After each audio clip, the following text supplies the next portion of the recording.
So, welcome back. Now, in order to study properties of fluids, we are focusing mainly on two engineering fluids, that are air and water, because these are the two fluids that we always deal with in practice in mechanical engineering. For example, we use air compressors, air condenser,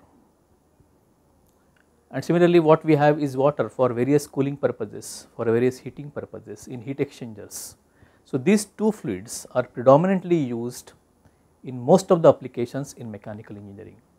So, if I want to study properties of fluids, I would normally like to use such a fluid that is predominantly used in mechanical engineering, and therefore what we had studied earlier are the air and water properties. So, if I want to go ahead and compare air and water again, just bringing some salient features of these two fluids, let us just see those things. So, if I see air, I can assume it to be a single component, though it is a mixture of various gases, which is a plus point. It remains completely in the gaseous form near ambient conditions, because my studies are not going to be at very low temperatures or at very high pressures. I am going to talk about near ambient conditions, wherein we use these fluids mostly. I would like to use such fluids, air and water, which are normally used in the atmospheric conditions at around ambient temperatures, and if I compare those properties, that it remains completely in gaseous form near ambient conditions. Similarly, air, which is a single component, though a mixture, I can still assume to be it an ideal gas for analysis purposes, and therefore I can apply ideal gas law to get various properties of the air at different pressures and temperatures. So, these are the advantages of what we have as air, but then I will be able to study only gaseous air, because at ambient temperature what we have is only gaseous air, and therefore I will not be able to understand the liquid properties of the fluids in liquid form if I use air as a fluid. As against that, if I see water now, if I were to use water as a fluid, I can observe water in all the three phases at near ambient condition.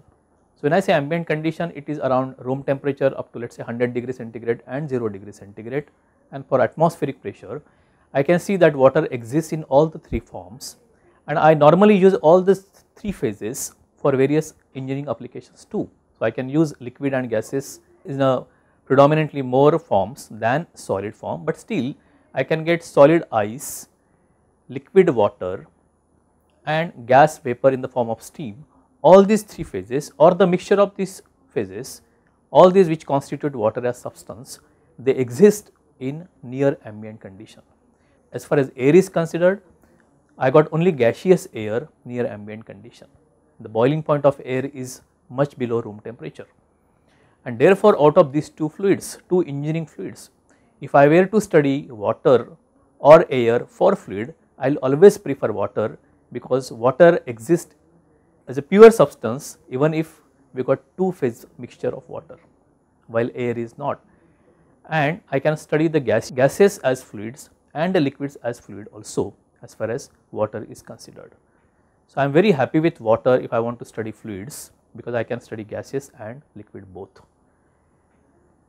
So, water in 0 to 100 degree centigrade easily attainable temperature range, 2 or 3 phases mixture of water is a pure substance, and therefore these phases together also constitute as a pure substance. The phase transition from water at 1 atmosphere are near ambient conditions and are distinctly visible. So, I can study the phase transitions also, and each phase of water has significant application in various fields. Alright, so liquid, vapors, solids have got significant applications in various engineering fields also. These are the different advantages of using water as a fluid.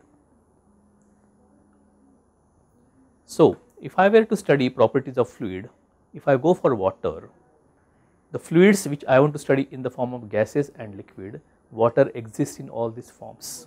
Water can be studied in gaseous form, water can be studied in liquid form. So, my properties of fluids therefore can be kept limited to water only.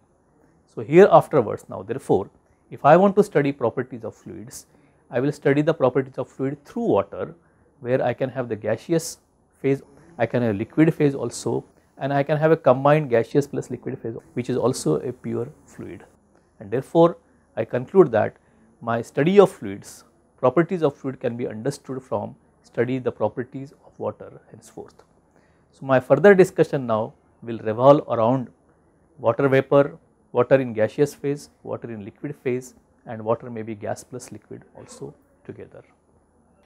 So, various properties of water, as far as we know that we got a liquid, and we have earlier seen that there is no simple equation of state available for water, which is true for liquids, liquid also.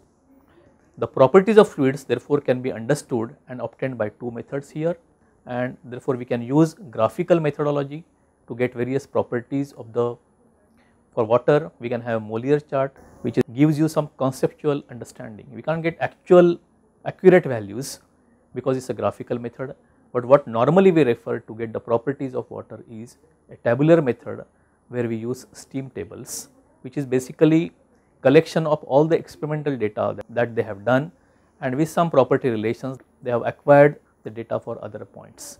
So, what we have is therefore steam tables, which is what we will refer in the lectures to come. It is essential for calculation because what you get from here are some accurate properties of water at different pressures and temperatures.